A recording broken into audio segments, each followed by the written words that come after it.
نسيا زياد هنا وقعت كسوهين سين بهين وقال مفا لكاو جير أوبرو أبا يصير رت ناسيا لبون دبرتي رب جنة الفردوس يا أخي نوبليتي ديني سيتي سمباني ومان سيتي سمباني ماتين سيتيس هنتاز قبويني قبيني سانيتيس هندي بفمني فيجو أنا والله وبالله الذي أداب لبوسي يا ما في داتاتو نسيان لبوسي متى يسي كفر فاميلي سي كفر يكون رب رحمة أقول فيه ورا موجود راح تجيتي هذا الخيات سجلي وليتهون دركما نمومات دركما بولومات Akka obboleettii gaafachuun eenyuun waliin nama buusu qaama mootummaatiin jetta nama dhuunfaatti tokkoon waliin nama buusu namni hundi waan kanarratti hirmaatee ayni obboleettii keenya haa ba'u seerri haa kabajamu kanuma bakka gaafii.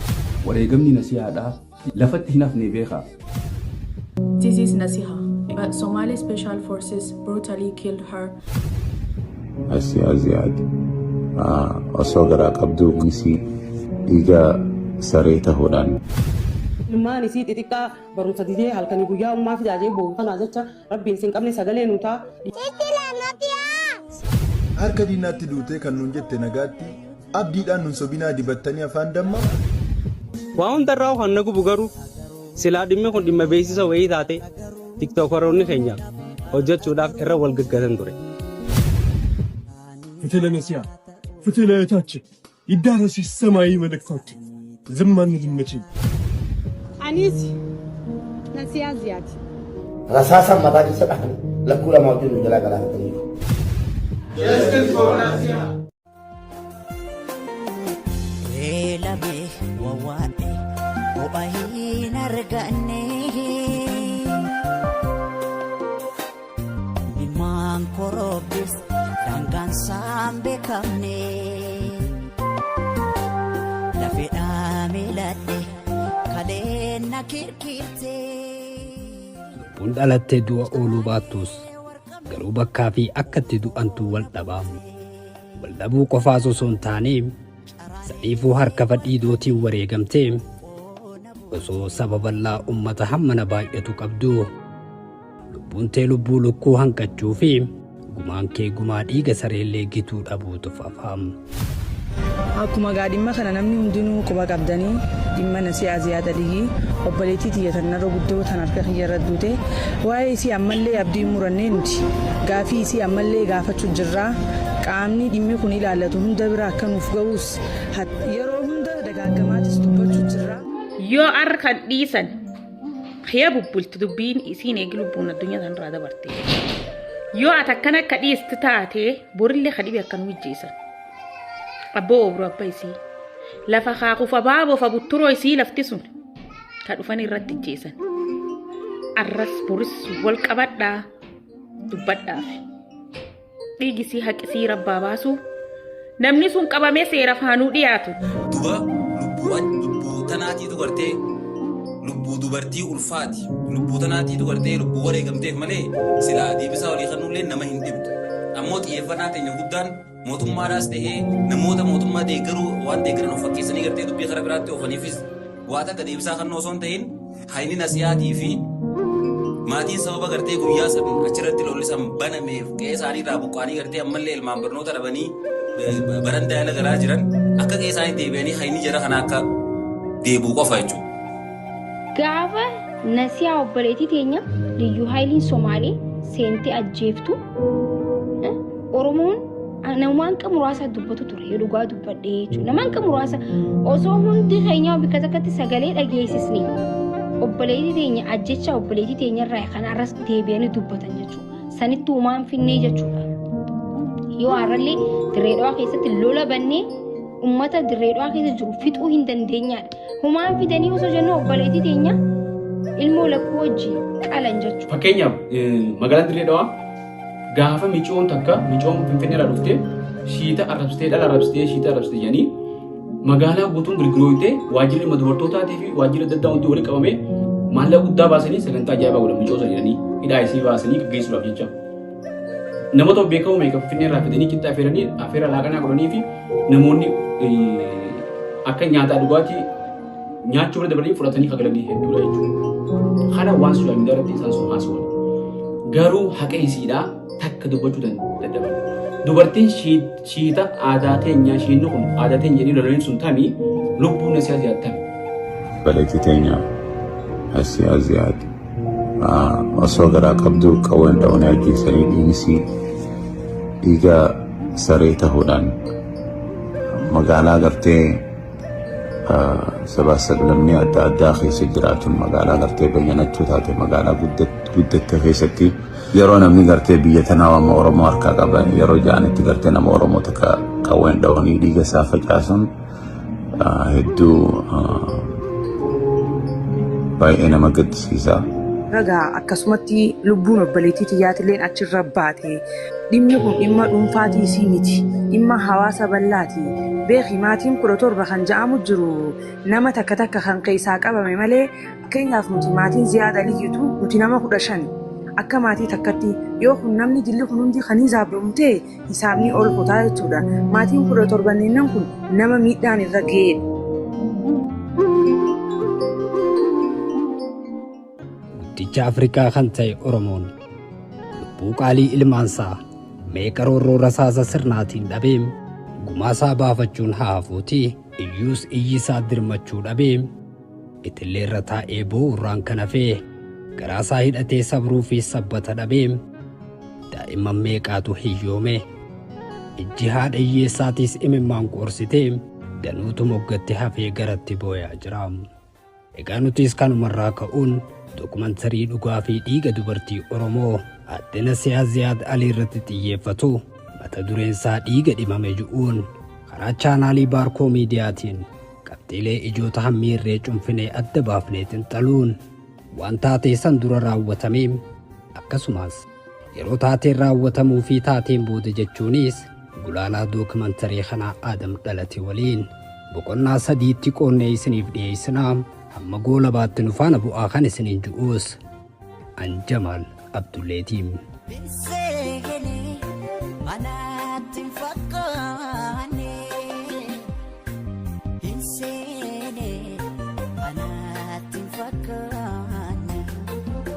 Maatiin Nasiyaan irraa dhalattee maatii jireenya jiddu galeessaa jiraatu dachii gootoota kitilaa ona dhawaa mudee meera aadaaf hoodaa magaalaa Dirree Dhawaa ganda Abdii Boruutti maatii hegeree jiruu isaatiif bakka guddaa gahuuf hojjeturraa kan isiin dhalattee guddatte. Nasihaa siyaasii ana. Maatii fi hawaasni guutuun akkasumatti illee ilmaan Oromoo kan addunyaa gubbaa jiran arraan tana haqa isii barbaada takkaatuu gachiisanii hin rafne beeka.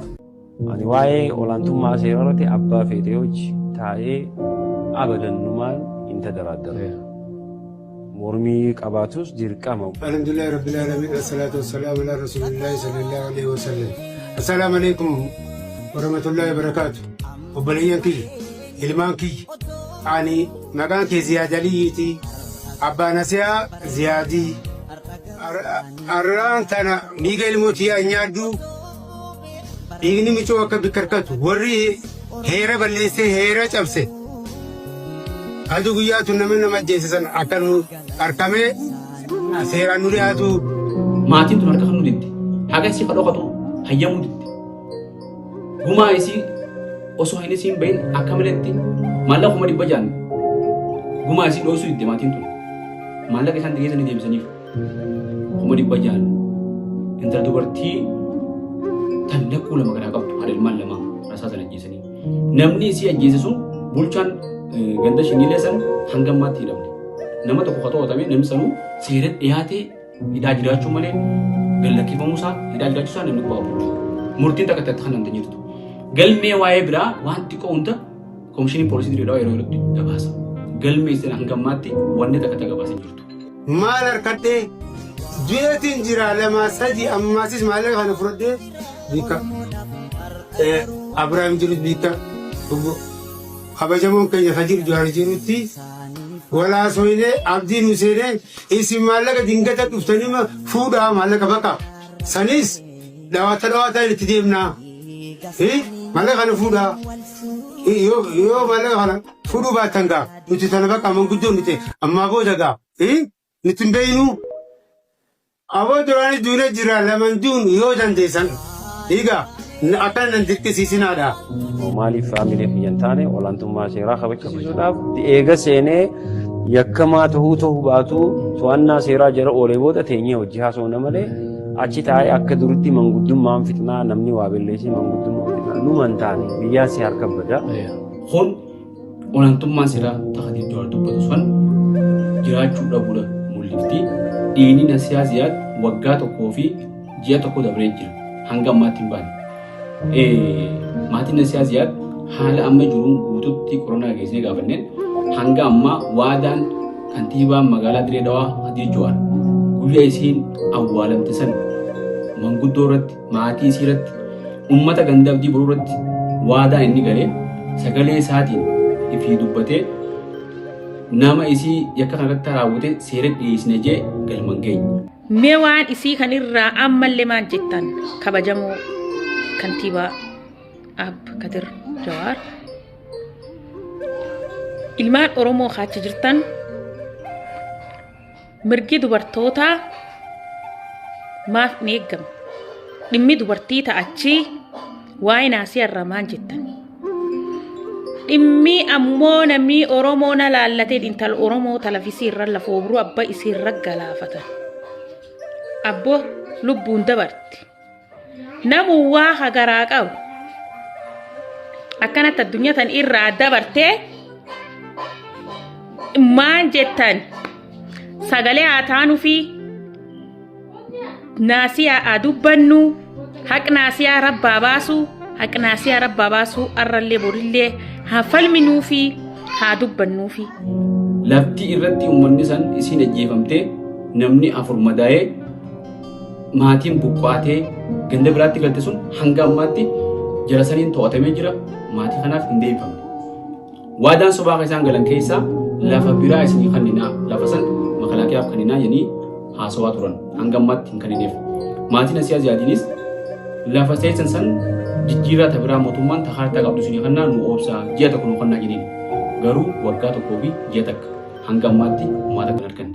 Ani obboleettii Nasihaati Rahmaa Ziyaad Aliyyii naan jedhanii obboleettiin tiyanarra dhalattee narra xiqqoodha. Nasihaa Ziyaadii ijoollee lama qabdii dhiira takka mucaan dhiiraa heeraan falmataa jaama intalti xiqqishoon marii falmataa jaanti lakkuu lamallee osoo garaa qabduu duute haqni siinuuf hin baane arratti isiin amata takkaa fi guyyaa sadii akkuma baatii takka nu eeggaddaa baatii lama nu eeggaddaa jaanii jirra wanni harkanne takkan jirtu giseen jiru namni isii dheessan seeran nu hin dhiyaanne lafa teenya hin harkanne bakka sanirra isaanumaatu jira dhugaan keenya dhokotee jira Oromoon illeen irra guddinsi akka haqni isii kun nu bee nuti waa hunda fudhannee beekan nuti wanni haqni isii nu bee jiru seeran namni nu dhiyaate jiru namicha tokkichaa hidhamallee hidhaa jiraatu bahuu hin beeknu. Nu garsiisaa jennee nu garsiisne mana murtii gaafa meeqa deene waa'ee isiitu namni maqaa kaasu hin jiru. Nurra dalaganii miidiyaa irraayis nu galchanii akka namni sagalee nu hin taanellee olola adda addaatti deemu jira akka nu kafalamee wanni hundi fudhannee nuti gumaa isii fudhannee bashannanuu jirruutti ololli nurra deemu jira wanni harkannee takkan jiru maqaa rabbiitiin isinii karadha obboleettii Nasihaa Ziyaad eega duute amataa fi baatii sadii haqni isii nu hin baane an obboleettii isii guddoo Rahmaa Ziyaadii sagalee nu ta'a. Sagalee nuti haqasii akka harkannuu karaa harkannuu qaama dhimmi ilaallatu hunda mootummaa naannoo Oromiyaatis bulchiinsa ministeera muummee Abiyyi Dooktar Abiyyi Ahmadiis namoota qaamni dhimmi kun ilaallatu hundinuu kaabinee irraa hanga warra qabalee fi hanga bakka warra hunda jiru hundattuu kantiibaa magaalaa Finfinnee Adaanach Abeebee nama hundaanuu nuugaa dhimma kana addunyaa nu dhageessee haqa obboleettii yaa akka nu bahu sagalee nu ta'a. Eega olaantummaa seeraa jiraachuu isaa beekee dhufee mootummaatti harka kennee gaaddisa keessan jalaan jira yoo badii qabaate itti haa gaafatamu yoo teessee namni kun araaramaaf dhufee dhugaadha magaalaa tana jeequun barbaadu jetteeti haalli jiru haala sanii warri murtii harkatee magaalaan eegas booda waachakka ni beekan amma si wajjiniin haasawaniin taphadhaniin koflagii waa'ee badiirra yoo dhufe olaantummaa seeraati yoo je'anaa miti qaamni seera mootummaa ni jira olaantummaa seeraa kabachiisuun sun dirqama isaati. Nasihaa Ziyaad Aliyyii erga ajjeefamte baatii afuriif deemna. Akkuma yaadattanitti guyyaa Seepteembar 9 bulchiinsi magaalaa Diree Dhawaa maatii Nasihaatii fi hawaasa abdii boruutiif waadaa seenuun isaa ni yaadatama. Waadaan sunis waadaa ji'a takkaa ture. Arraan tana waadaa san osoo galmaan hin gahin ji'i takkas dhumtee dhugumatti bulchiinsi magaalaa Dirree Dhawaadhaa maatii Nasiyaa Ziyaadii fi hawaasa Abdii Booruu kan ballama seeneef san ballama isaa akka galmaan gahu akka guutuuf ammallee irra deebinee isaan gaafanne. Assalaamu alaikum warahmatullahi wabarakatuh. Ganda Abdii Booruu raayee እና lubbuun namaa nurraa baatee dheengadda irranii lubbuun obboleettii teenyaa duutee baatee itti aanee qabeenya keenyaas akka jirutti saamamee waan tureef ilaa ammaa mangistiin Dirree Dhawaatti illee seera olaanaa jala nuuf hin oolchine san gubbaan qabeenya saamamee isiniif kafallaa jaanii qabeenya isaan hunjaan san isiniif kafallaa jaan ilaa ammaan tanatti wani nuuf kafalanis hin jiru gumaan obboleettii teenyaatti illee ilaa ammaan tanaan kafalamne san gubbaan mangistiin kililamistiidhaa dhufee ilaa ammaan tanaa bakka irraa nu godaansisan irraa dhufanii ilaa ammaa nu fattashuuf jiranii fattashanii mana namaa kaya caccabsanii fi karraa godaansisan kanarra dhufanii ilaa ammaan tanaa waan hafeen caccabsaa keessa ganda keessa deemanii waan nu to'achaa jiraniif ilaa ammaa lubbuun keenyallee sodaachisa irra jirra halkanii guyyaa teenyeetiitii fi gujirraa qaatiraadhaanii san gubbaan akka heera jala nuuf akka gartee hawlantummaa seeraa nu qabachiistan isin gaafanna. Maatiin Nasiyaa Ziyaad warra gootummaan onnee irraa billiquu fi seenaa qabsoo Oromoo keessattis adda durummaan hirmaachuun maatii gahee leencaa bahachaa ture. Keessattuu bara fincila diddaa maastar pilaanii keessaa qabsoon isaan roorroo yeroo san saba keenya irratti deemaa turte qolachuuf taasisaa turan waan akkanatti dagatamuu qabu hin turre.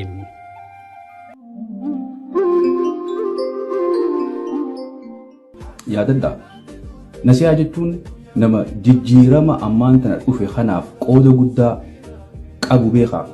Har'aan tana qooda siisaniifuu galata osoo hin galatoonfatin osoo galatoomi osoo isin je'in dhiigni siidhaa bifa kanaan har'aan tana bifa suukanneessaa kanaan gannaqamee magaalaa Dirree Dhawaa keessatti. Maatiin Nasiyaa Ziyaad maatii qabsaa'otaati. Jalqabarraa gaafa yuunivarsiitii barannu nuti barannee yeroo qabsoon Oromoo jalqabutti barattoota Oromoodhaa yuunivarsiitii Dirree dhaabbachuun nyaataa dhugaatiin dahoo ta'anii fi warri gargaaraa turan isaan jalqabarratti warra maatii Ziyaad Aliyyi maatii qabsooti. Obboleettiin isii guddoon Raamaan qabsoo keessatti beekamtuudha hedduu nama dhiibbaa uumtu. Sababa saniif hidhamtee osoo nuti yuunivarsiitii barannu hidhaa turte. Mana hidhaatti deemee ilaalaa ture gaafa wayyaanee bara wayyaan isin keessa. San booda eega hidhaa baatee booda qabsoon tun jijjiiramni eega dhufee boodas shaneedha jaamtee biyya ari'amtee hidhamtee Adaamaa turtee boodatanirra deebitee jireenya dhuunfaasii jiraachuu jirti. Nasiyaa warri isiin obboleeyyan isii gaaf ilmaan Oromoo Dirree Dhawaarraa bara wayyaanee san ari'an kagar itti galte dhaabitti hayoo isiin biyyatti galtullee gar godin isaanillee deeman sila hidhaanidhaan akka waan qabanii irra dabareetiniti ofii qabanii bulchanii nyaachisanii obaasanii warra akkana kan faamilii jabduu maatii jabduu sabboontotaatiif qabsaa'otaati. Gaafa silaa Oromoo san waan inni duratti baasuu ture hunda keenya duraa wayii. Maatiin isaanii tun obboleettiin siin asii attana xiqqoo dahoo uummataa ta'uu irratti barattoota Oromootii ta'uu irratti nama ibboo dandeebine jijjiirama keessatti qooda olaanaa qaban. Maatiin tun maatii ilmaan isaanii bira dabaranii ilmaan Oromoo hundaaf tolan. Maatii humna isaaniitiif jiraachisu. Adde Nasiyaa Ziyaad ijoollummaarraa dubartii amala qabeettii fi haala gaariin nama waliin jiraattu turte. Maatii jireenya jiddu galeessaa jiraaturraa dhalattus garuu nama jiruu mataa isiitii fi tan maatii isiillee jijjiiruuf onnatu turte. Nasiyaan osuma akkasiin jirtuuti ona dubrummaatiis guuttee heerumuun bultii ijaarratte. Haadha ijoollee lamaatiis taate. Duba waayyartuutu nama galaafata akkuma jaamu duriyyeen saamichaaf baate akeekaaf karoora Nasiyaa karatti afaan dhufuun ankaafsuu daran. Daa'ima lamaas dahumsa kutanii ijoollee sii lamaan saniis hiyyoomsanii kan silaa za'aa tana bobaa harmee isaanii hammatanii buluu hawwan yeeyyiin haadha malee akka guddatan isaan goote. Inni biraa ammoo hanga ammaatti haqa harmee isaanii dhabuutu garaa nama nyaata. Nasiyaa Ziyaad nama ilmaan isii lamaanii fi mana isiidhaa laffaatii isiitiin jimaa gurgurtee jiraachiftu maatii isii jiraachiftu. Nama akkasiitu ilmaan siisanirraa ajjeefame liyyuu poolisiidha. Maatiin isii hanga ammaa ilmaan isaanii irraa qolla. Dalagachuu wallaalanii nyaatanii dhuguu wallaalanii hanga ammaa boo'ichaa jiran. Akka warra sirna gadaattis akka aadaa Oromoottis akka aadaa hambaattis maatii isiitiif wanti takka godhamee maatiin isii akka sabbartu hin taasifamu. Uummatuma Oromoo guutuu kun wal nama taajjabsiisa. Kanaaf ilmaan isii saniif namoonni biraa yeroo adda addaatti ilmoo nama biraa gartee yoo gartee haati miidhamtee dirmannaa nama godhamteef ilmaan isii kana namni yaadatee jiru. Hedduu nama laalisa jechuudha. Akka bulchiinsa dirree dhawaattis akka qaamolee haqaa dirree dhawaattis wanni tokko tattaaffii takka tan haqa isii baasuuf godhamee hin jiru. Litila umma, litila nasia. Mati atita, litila nasia. Adde Nasiyaa Ziyaad dubartii jiruu fi jireenya isiitiif jecha guyyaa magaalaa keessa ooltee jimaa gurgurtee waan hiraata ijoollee isiitiif ittiin bittu bilcheeffachuuf laffa'uu malee akkasuma jiruu fi jireenya maatii isii jijjiiruuf carraaquu malee hokkaraa fi siyaasa keessaa dubartii harka hin qabne taatee osoo jirtu jeequmsa lafa babal'ifannaa fi saba dahoo godhate kanarratti kan isiin galaafatamte. An obboleettii Nasiyaatii irra guddoodha.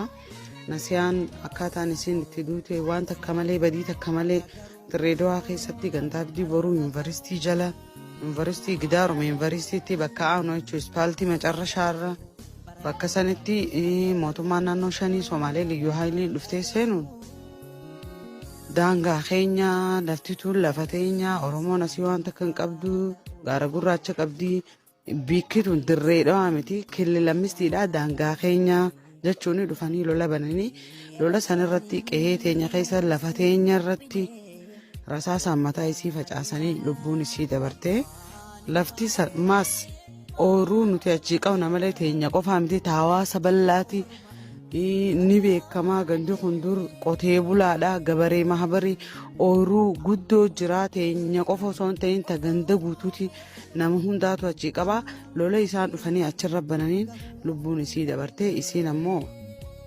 amata 22 fixee 23 ijoollummaan heerumtee ijoollee lama qabdi mucaan isii guddaan amata 6 isatti aantu amata 3 amma fixee lakkuu garaa qabdi ilmoo baatii 6 akkasiin harka namaatti mataan isii faca'ee waan takka malee bakka namni hundi jirutti osoo koomishiinarrilleen ni jira Alamuu Margaa garee jira Kadir kantiibaan ni jira kantiibaa magaalaa keenya ni jira Harbii itti aanaan ni jira Abrahaim Yusuf ni jira Sattataa Zarfii Abdallaan ni jira Xoorazaajii kan maqaa isaan beene ni jira Admaa Bittanaa jira bakka aduu guyyaa odoo isaan harkanii lola banamee tooksiin dhoomteen lubbuun isii baatee nutis wanni jiru lubbuun isii harka namaa baatee dhimmi daangaa waan nu ilaallachiisu miti kun hojii mootummaatii qaama ilaallachiisu qaba.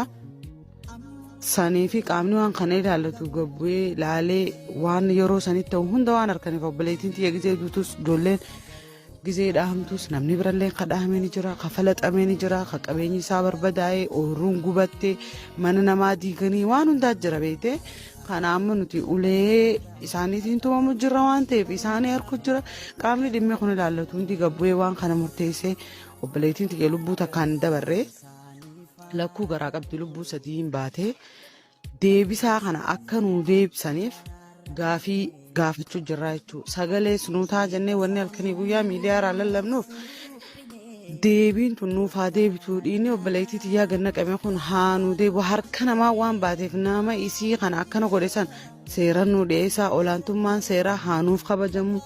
Namni isiirra rakkoo tana isiirra fidee qabeenya namaa gubee qaamota biraa kan miidhamee sin duune malee akkasitti irra ga'e seeraaf haa nuu dhiyaatu bakkitu yoo Dirree Dawaa taanaan Dirree Dawaadha kililamisis taanaan kililamisira qaamni ilaallatu hundi Oromiyaa raatos bakka hundarraa dhufanii ilaalanii akka deebisaa nuu kennanii fi waan kana jirra malee waan biraati miti. Nama dubartii rasaasaan ajjeefamte hanga ammaatti haqa isii baasii jedhanii dubbatanii dhuunfaan irra duulanii biyya keessaa biyya alaarra ijaaramanii irra dubbatan qajuu haqa nama barbaadu dhiisee nama akkanaa kanaatu eega gartee aangoon tokko si kennamte aangoo san raawwachiisuun rakkoo achilee sirriitti furuun yoo dadhabde rakkoo san yoo furuu dadhabde ga'umsa qabaachuu baatte aangoo san gallakkisuudha jechuudha. Ammoo ilmaan Oromoo namni arraantan waan kanaaf sagalee ta'uu osoo dandeessanii dhiini obboleettii teessanii ka guddaa teessi dhiini ilmoo teessanii gannaqamee lafatti hafee maftee takka dhabee deebisaa takkan arkanne akkanatti bakka gaafii adda addaa nu gaafatanii nuti jechuun amma lubbuun numa jirra malee akka nama du'eetii waan yeroo san keessa bikka sanii nurra raawwate akka nama du'eetii jechuudha. Yoo abbaan iyyatee ollaan hin fixin. Ollaan itti dirmatee jechuu deemta. Ollaa kamaa suyita. Kan osoo na arku osoo na dhaga'u na callisee waanta. Moo olluma kan baanu. Ani kaleessa sagalee naaf ta'a jee gaafannaan haa ijaan jechuun badan baanta. Moo tiktookaroota. Moo yuutuubaroota. Eenyu baanta. Kanneen eegaa abdiin dirmatee booda maqaa isaanii eeguuf jecha viidiyoo hojjechuuf yaalan baanta. Ollaan jeeyin. Waan hundarraa waan nagu bugaru ni beekaman malee beekumsa akka hin qabne. Dhiigni obboleettii akka ganna qameetti sinaaf kun jecha dhugaati. Darreen dhawaa ona afran qalloo biqilchituu aartii sabaa bu'uura qabsoo ganamaa hundee qabsaa'otaa fi sabboontoota Oromooti. Darreen dhawaa seenaan heeraa fi seeraanis qubsuma Oromoo ta'uun waan wal nama gaafachiisuu qabu. Gandi abdii boruutiis gandoota dirree dhawaa keessatti argaman keessaa isa tokko. Gandi abdii boruu kun ammoo sababa maqaa qabsoo Oromootiin dhiibbaan irratti godhamaa ture roga hedduun isaan miidhee jira. Akka fakkeenyaatti yoo hallaallu taatees bu'uuraalee misoomaa kan akka karaa yookiin daandii mana barumsaatii fi bishaan dhugaatii dhabuun dhiibbaa isaan irratti godhamturraa isi takka. Lafti ganda abdii boruu lafa qonnaa tan durumaanuu abbootii isaanii irraa dhaalan tahuu har'a seenaan ni dubbata.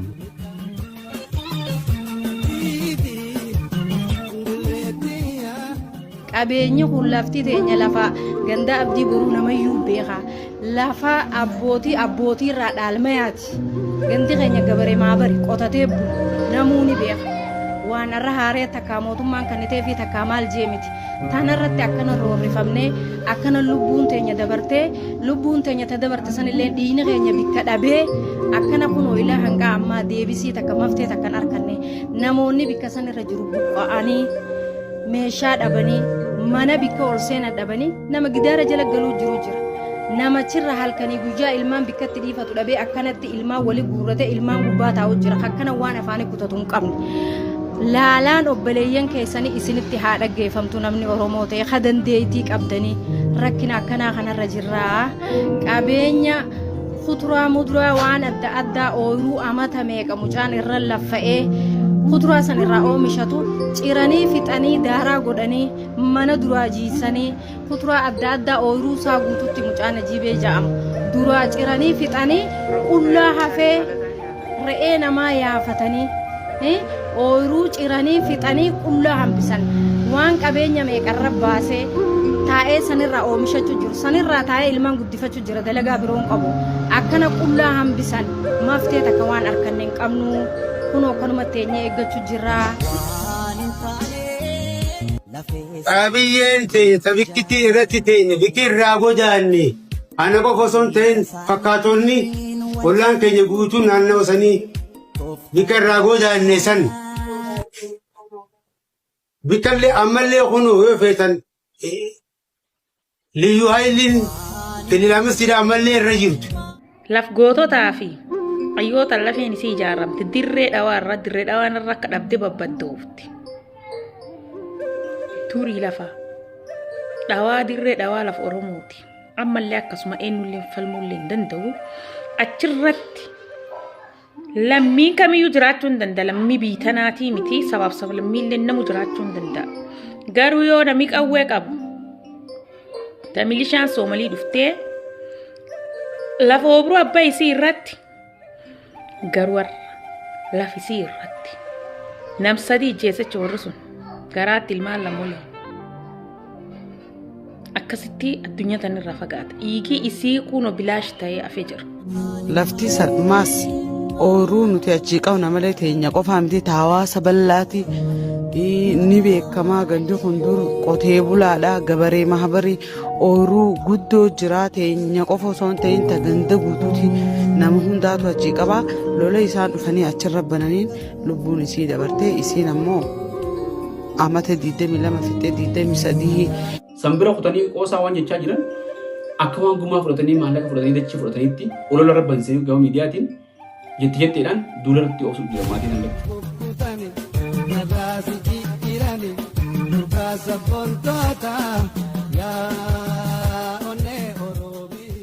lafa tanaas mana irratti ijaarratanii nagayaan irra jiraachaa kan turan hoggaa ta'uu yeroo dhiibbaa fi sodaan nageenyaa isaa mudatu ammoo qaama mootummaatti iyyachuun karaa seeraatiin yoo deemaniis roorroon irraa dhaabbattuus hin jirtu.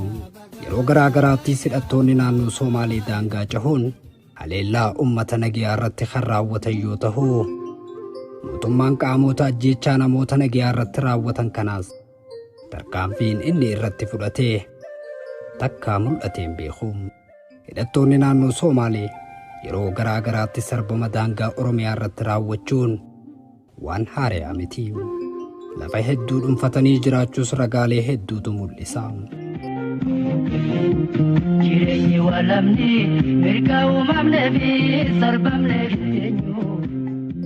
Duba duuti aadde Nasiyaa Ziyaad Aliyyi yeroo taateen kun raawwatamu haala yeroo san ture ragaa fi ibsa gayaa waliin obboleettiin Nasiyaa Ziyaad aadde Siiman Ziyaad akkana jechaa turte. Osoo balaan kun hin mudatin dura bulchaan ganda Shanniilee obbo Ibraahim lafa tanarraa ka'aa deemaa jechuun qabiyyee lafa abbootii teenyaa irratti nu sodaachisaa ture kan jettu Siiman dhimma kana dursinee aanga'ootaa fi qaamolee nageenya mootummaatti beeksifannuus dirmannaa yeroon argachuu hin dandeenyes jetti. Yeroo taateen kun raawwatus namoota kana lameen waliin tuuta dargaggootaa hedduutu ollaa ganda abdii boruu keessa bobbahaa ture kan jettu Siiman Ziyaad warreen kanaatu ajjeechaa Nasiyaa miidhaa namootaa fi qabeenya irrattis geessise jechuun dabalataan himaa turte. Taatee guyyaa sanii yeroo ibsitu hidhattoonni naannoo Somaalee kun ganda abdii boruu irratti barii ganama naannoo sa'aatii 3 fi 4 jidduu dhufuun aduu gaafa waxabajjii 25 akka lakkooftuu warra Itoophiyaanotaatti barrisaa bara 2017 ture. Kan isaan dhukaasan irratti bananii obboleettii tiyya Nasiyaa rasaasa itti roobsuun ajjeesan jechuunis himti. Nasiyaan Ziyaad Alii bakka bulchiinsi biyya bulchu warroottan biyya bulchu osoo Kadiiroon jiru itti aanaa Harbii Yabilchiginaa Laafii Ibraahim Saxataa Laafii Abdallaa hundi isaanii jechuun wanni kun yeroo raawwatamu osoo isaan jiranitti lubbuun isaan bira baatee warri biyya bulchu guutuu lamuutti achi jiran. Sanuu bakka namaa mana namaa osoo hin deemin qe'ee isirratti sanuu garaa qabdu. Dhiigni siidhaa bifa kanaan arraan tana bifa suukanneessaa kanaan gannaqamee magaalaa Dirree Dhawaa keessatti waan faayidaa hin qabneefu gabbee deebisaa kannaa miti kun immoo lubbuu namaati gabbee deebisaa haa kennu. Ajjeechaan kunis sababa tarkaanfii daangaa babal'ifannaa lafaa hidhattoota naannoo Somaaleetiin hordofee kan raawwatame hoggaa ta'uu yeroo san isii fi obboleessi isii tokko qe'ee keessa akka turan kan himtu Siiman ati ijoollee lamaa fi ulfa daa'ima lakkuu ji'a 6 garaa kan qabdu Nasiyaa Ziyaad dirmannaaf akkuma gadi baatetti rasaasa itti dhukaafamee mataa keessa dhawamte. Mana yaalaa wayita geessanis achumatti lubbuun sii baate. Namoonni 3 ammoo haleellaa hidhattoota kanaatii yeroo sun miidhaa irra gaheen arrallee okkolaa akka jirantu dubbatama. Aadde Nasiyaa Ziyaad Aliyyi haadha ijoollee lamaa fi ulfa lakkuu ji'a 6 waliin dhuma waxabajjii dabree keessa hidhattoota naannoo Somaalee kanaan Dirree Dhawaa qe'ee isaaniitti kan isiin ajjeefamte. Maatiin hamma aduu arraatti haqa intala isaanii barbaachaaf gaarri isaan hin bahin hin jiru. Bara 2017 akka lakkooftuu warra Itoophiyaanotaatti jiini waxabajjii kan guyyaa 25 guyyaa hidhattoonni kun ganda abdii booruutti balaa geessisan ture. Aangawoonni magaalaa Dirree Dhawaa fi qaamoleen nageenyaa dhufanii dhaabsisuuf yaalanis hin milkoofne. Sababa sodaa nageenyaatiin ammaas ganda abdii booruu keessaa lafa maatii keenyaa dhiifnee jirra jechuunis Siiman Ziyaad dubbattee jirti. Hanga yoonaattis warra obboleettiitii ajjeesan kanarratti himanni baname tokkollee hin jiru jechuunis dubbatti. Mata duree barbaacha haqana siyaasii ajjuu keessatti ammoo Addis Istaandaard taatee ajjeechaa dubartii ulfa jeejahaa kana ilaalchisuun biiroo koominikeeshinii magaalaa Dirree Dhawaarraa deebii argachuuf yaaluus hin milkoofne ture. Biiroon dhimma dubartootaa fi daa'immanii magaalaa Dirree Dhawaa garuu dhimmicha akka quba qabu ibsaa turullee hanga ammaatti wanni godhamees hin jiru. Haasaa hooggantootaa fi tarkaanfii bulchiinsaa waajjira kaantiibaa koree dhimma kanaaf ijaaramte waajjira dubartootaa mana marii nageenyaa dabalatee wanti godhamaa ture hoo maal fakkaata laata? Olaantummaa seeraa kabachiisuu keessatti gaheen poolisii abbaa alangaa yookaan waajjira haqaa mana murtii dabalatee himatamaa seeratti dhiyeessuu fi qabeenya walitti bu'iinsaaf sababa tahee sababa walitti bu'iinsa biroo irratti furmaata kennuu wal qabatee maaltu godhamaa tureenis gaafii biraati.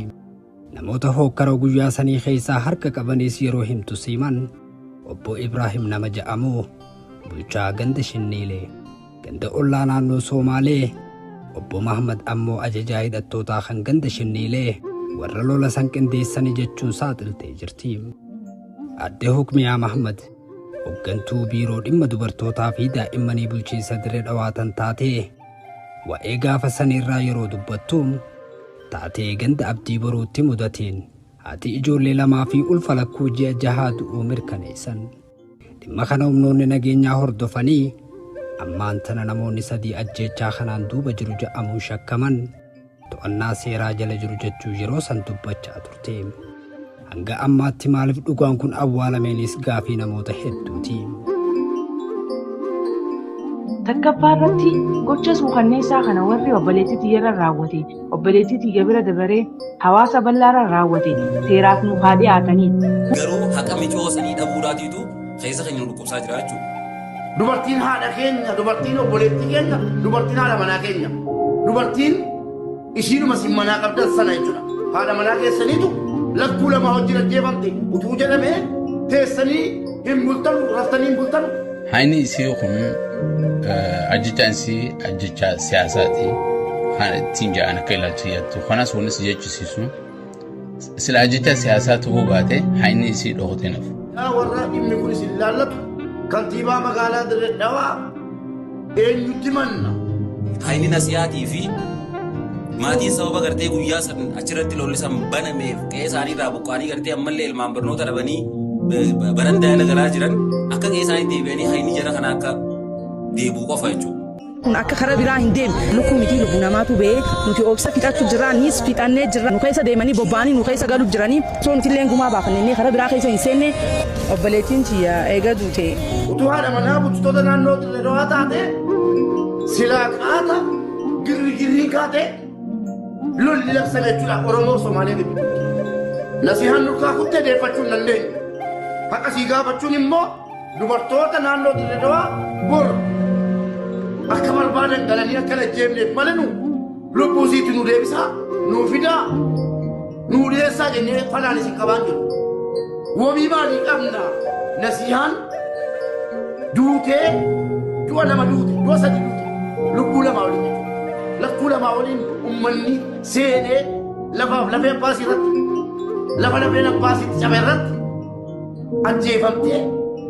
Haqa shirafarraa fi firaatiin haqan qaalamee dubreen siyaasiyaa kunoo waggaa takka osoo haynis hin bahin qaamni biraa daangaa dabree lafuma isaanirratti arrallee osoo haynisan hin deebin dachiin isin irra duutisan maatiif hin deebine ummataaf hin deebine kabiraa irra qubsifameera. Namna keenya kana dhiiseetti dhimma biraa jala gulufu dhimma haqarratti yoo amantiin taates haqarratti namni sheeyiduu qaba. Haqa dubartii tanaa walumaan haa barbaannu. Ijibbaata falmachuu qabnaan isinin jaa. hundi isaanii kan achi dhaqe akka achi dhaqetti, kan dhukaase akka dhukaasetti, kan lubbuu baase akka lubbuu baasetti, kan ajaje akka ajajetti akka seeraaf nuuf dhiyaatanidha. Haqa isii cufsanii, ukkaamsanii, calja'anii, maqaa adda addaa nu kennanii, oodachii barbaadanii, hattuudha jinni waamee kan nun ja'anii itti fumaa jirra. Haqa rabbi waan qabanneef haqni isii ni baha, arras borus ni baha. Nasiyaan oromummaadha yeroo jennu global task kana keessattis oromummaadha agarta. Namni hundinuu dubartiin ulfa qabdu bifa saniin eesii gubbaratti du'uun dhaabbachuu qaba jennee waan amannuuf dhaamsa sanis achumaan dabarsu jirra. Kan nagaya kanaaf jecha ibidda nurra bu'ees liqimsinee waan dila takka dandeenyee wanni dilli takka zaachaan adda addaa kaan mallee ummati kun adabateen teenye waan adda addaa tiktokaanis bilbilaanillee waan adda addaa kan nun jaan waan dila takka oobsinee dhiiga obboleettii teenyaa hanga yoomiyyuu barbaadu jirraa garuu oobsi daangaa gabaa oobsa fixattu jirraa deebii nuuf deebisaan isiniin jaalu. Warri naannoo Somaalee dhimma kana raawwatan dura bu'aan araddichaa fi akkasumas ajajaan milishaa ganda Shinniilee to'annaa jala ooluun poolisii federaalaatu dhimma isaanii harkaa qaba jechuun ibsaa kan turte aadde Kumiyaan wayita samman guddoonni abboottiin gadaa taateen kun gara walitti bu'iinsa hawaasa lamaaniitti akka hin ceeneef mariirra jiru kan ja'an aadde Kumimaan haati ijoollee lamaa ulfa ji'a ja'a waliin ajjeefamte kunis hayni isii bahee maatiif akka galu gama seeraatiin biiroon dhimma dubartootaa fi daa'immanii barruu addis istaandaardii wayita sammaxxanseen akkana jechaa ture. Hidhattoonni humnoota naannoo Somaaliirraa dhufan dirree dhawaa ganda abdii boruu weeraruun namoota nagayaa irratti jeequmsa badiinsaa fi yakka shororkeessummaa taasisaniin lubbuu qulqulluu aadde Nasiyaa Ziyaad gara laafina tokko malee rasaasaan ajjeefamte. Haleellaa nama dhuunfaa qofa osoo hin taane mirga namummaa sarbuu fi bu'uura mirga lubbuun jiraachuu kabajaa fi seera idil addunyaa jalatti eegumsa qabullee kan sarbuudha jechuun addis istaandaardii gabaasaa ture. Aangoonni yakkoota kana qorachuu fi haqa baasuu dhabuun isaanii hawaasa dhugaa kana beekan biratti shakkii uumuu daranillee sodaa fi gidiraa itti jiran akka sooru akeeka jechuunis maxxansaa ture. Olaantummaa seeraa kabachiisuu fi hayni kun akka bahuuf yakkamtoota saffisaan seeraaf dhiheessuu akka qaban addis istaandaardii gaafatus dubbiin achumaan waan bishaan dhuyite fakkaata. Biiroon dhimma dubartootaa tan dirree dhawaa wanta akka hin dubbanne waa'ee seeratti maaltu deem jenna waajjirri poolisiidha koomishiniin poolisii dirree dhawaa kan waraabeessaatu waajjira poolisiidhaa qabaletti dhufee nu biratti namoota baqatee namoota dhorkanii gaggeessine jedhee ibsa gama miidiyaatiin baasu waa'ee ajjechaa siyaasaatti hanga guyyaa irratti takka hin dubbanne. Olaantummaa seeraa kabachiifnaas hin jenne wanta kan dubbanne. Yeroo maqaan isaanii dubbatamu immoo koomishinii poolisii dirreedhawaatis ta'e kantiibaanis dhuunfaadhaan maqaa isaanii dhiifachuu jecha duula irra banan jedhanii miidiyaa adda addaa yaammatanii ifiifis duula fira deebisuu godhan jechuudha. Haqa isii dhoofsuudhaaf. Seenaan ni katabdi dhaloonni dhufus ni arga. Dhiigata siyaasaa namni dhibee tokko faaratti kantiibaa dirreedhawaa Khadiir Juwaarii. Khadiir Juwaar yeroo isaa dhumtee jirti. Seenaan ammoo katabdeefii jirti. Nama haqa isii dhoofsee jechuudha. Koomishiniin poolisii dirreedhawaatis akkasitti dhoofsee waan biraatu osoo haqa waraabisaa hin jenni haqa ilma namaa dhoofsanii siyaasaatti waraabisan hangisan jechuudha. Dhiiga isii dhiiga saree godhanii. Kanaaf uummanni Oromoo haqa isiidhaa kana baasuu irratti if duuba deebi'uu qabu. Hanga yoomi namni keenya dhiigni keenya akka biraatti ilaalama. Kun waan gartee jala hafnuu miti hanga dandeenyutti jala deemneeti haqa san baafna. Namni hundinuu sagalee isii ta'uun dirqama keessanii haadha teessan godha laala. Obboleettii teessan godha laala. Haadha manaa teessan godha laala. Intala teessan godha laala. Laalaan tun sitti dhagamtu. Waa'ee isii osoo agartuu kan bira dabarta. Kanaaf gama hundaan qaamoleen hundi haqa isii dhiimuun irra gattaanii haqa isii dhiimanii hundi isaanii qaamoleen haqaa abbootiin alangaa waajjiraaleen poolisii waajjiraaleen dhimma dubartootaa inni ijoollee adda addaa qaamni mirga dhala namaa hundi miidiyaaleen rogeeyyiin miidiyaa hundi haqa nasiyaa ziyaad barbaadu dirqama qabna jechuudha. Nasiyaa jechuun hanga yoomuttuu hanga inni si bootti hin dhaabbatu. Biyya maatii kanaatiif kantiibaa Dirree Dhawaa obbo Khadiir Jawaariin hangafee walumaa galatti hooggantoota Dirree Dhawaatiis itti callisuurraan kan hafee tarkaanfii tokko malee manguddoonnii fi abboottiin gadaatiis akkasuma namoonni bebeekamoon Oromoo warri miidiyaa hawaasaa irratti maqaa qabaniis tiktookaroota Dirree Dhawaa kanneen hooggantoota waliin hariiroo jabduu qaban kan akka Sharmaarkee Aadam, Kadiir Haramaayaa haqa dubartii tanaa ukkaamsuuf hojjechaa turammoo haqa baasuuf tattaafachaa turan tan jettuus gaafii namoota hedduuti. Wanni yeroo san gama isaaniitiin dubbatamaa turees kana fakkaata. Okay, tadura intala Oromoo tagaraa lakkuu qabdu kan jetteef ragaan qabda lakkuu ta'uu ajandaa kana godhachuun hin barbaachisu. Gizee dubbattu haa evidensiidhaan ragaadhaan dubbachuun barbaachisaadha. Tabiraa warra abbarraa hin dhagee dhiis haama jaallee kiyya dhagee miti bara lakkuu lama garaa qabaachuun isiidha ragaan qabdaa ati kanaaf hin jeebar. Wayinsi gaafadha. Aboo hangaatu usukaa amma gaanaaf jaallee hojjaasoo jiraami. Waan jirumoo tasgabbeessuun barbaadu. Iyyaati badawa usmeen ruwaati gabaree badawa. Eenyu bitamaa wayiidha. Asiramaa taduute duute tahafte jala deemnaa akkamitti afaan hin jette taduute san alagaatu dhufee ajjeese qeetee irratti obboleeyteeti. Taduute duute afaan akkam jetta qatiin. Ani amma maaliin biyya kana beektaa isin uummanni keenya warra du'e qofarraa haasoitan malee warra jiruudhaan haasoitan. Adu'e haaduu kan namni jeesemu kan namni kalee jeesemu. Siree irratti bara amrii rabbiitti dhufteen duune. Amrii rabbiitti miti bara kadiirti. Ati biyya san teessee as dhuftee maa dhiira taatuun ajjeefne mee yoo dhuftee ajjeefne mee. Namas jeesuu deemu si dubbata moo naa dubbata anna jeesuu hin danda'an ayyee biyya san jiru ati si jeesuu deeman ati maal dubbanni. Ati bar nuti bar ni jirraa ifirraa dhorkina. Maaliif hin dubbanni. Maaliif miskiina ifirraa dhorkuun dandeenya akkamitti akka sagaleen baatu akka lubbuun baate maaliif irra dhiibbaa godha. Ati ifirraa dhorkuu dandeessa. Sagalee ta'uu baachuu isaatiif mirga qaba. Maaliif warra sagalee ta'uu irratti maaliif duule tana qofa naa gaafadhaa fabiliis. Haaliqa ajjeesa qaddara kun. Itti Kadir Haramaayaa jiru obboleettii keenya Naziyaa Ziyaad kan magaalaa Dirree Dhawaa ganda Abdii Boruu keessatti liyyuu haayilii Soomaaliitiin ajjeefamte lakkuu lama wajjiniin dhiigasii awwaaluudhaaf akka intala kara deemtu akka intala nama abbaan beenee maqaan beenee tokkotti dhiigasii dho'isuudhaaf hedduu qabsaawaa jira. Nuti Naziyaa Ziyaad yeroo dhugaa isii gaafannu mootummaa gaafachuu jira. Mootummaa jechuun kantiibaa magaalaa Dirree Dhawaa Kadir Jawaarii kana heerrinis gaafachuun kanna seerrinis gaafachuun kanna garuu Kadir Haramaayaa isa baadiyyaa agartanii magaalatti agartanii alatti agartanii manatti agartanii waan inni dhiiga dho'isuudhaaf irratti qabsaawaa jiru akka nu gaafattan yookaan harkaan yookaan afaanii yookaan heeraan yookaan seeraan isin gaafanna dhiiga Naziyaa Ziyaad Jawaar Kadiriitti gaafataman ni baasaa ni baasu. Yeroo mana seenaa ajjeefamte torbaan san keessa konferensii nageenyaa jechuudhaan manni marii nageenyaa Dirree Dhawaa irratti taa'aa ture. Jecha tokko waa'ee jecha isin dubbanne. Ukkaamsuu jechuun ni barbaadan. Kanaaf haqa isiidhaa warri ukkaamsu jiru bulchiinsa magaalaa Dirree Dhawaati warri haqa isii ukkaamsa isiidha warri immoo tumsa ta'eef warreen gartee sagalee isiidhaa sagalee haqa isii kana dubbachuu dhabee ukkaamse Justice for Nasiyaa hayni isii haa ba'u haa ba'u haa ba'u.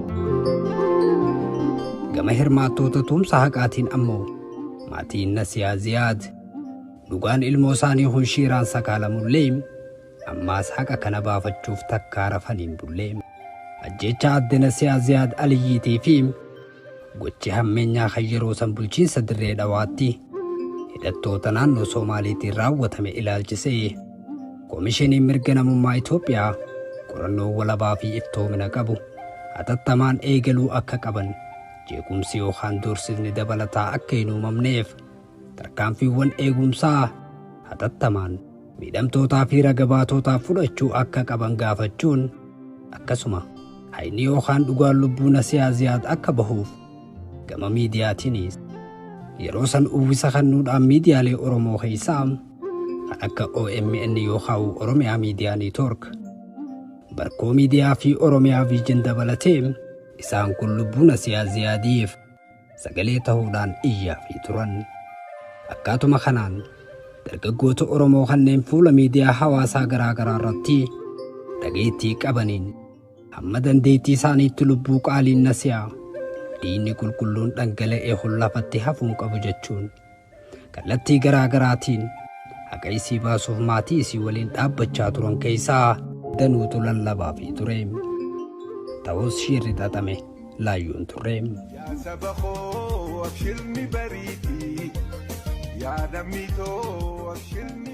Haqaa fi dhugaa lubbuu nasiyaa ziyaa kana baasuuf yaadni furmaataatiis lafa kaayamuu qaba.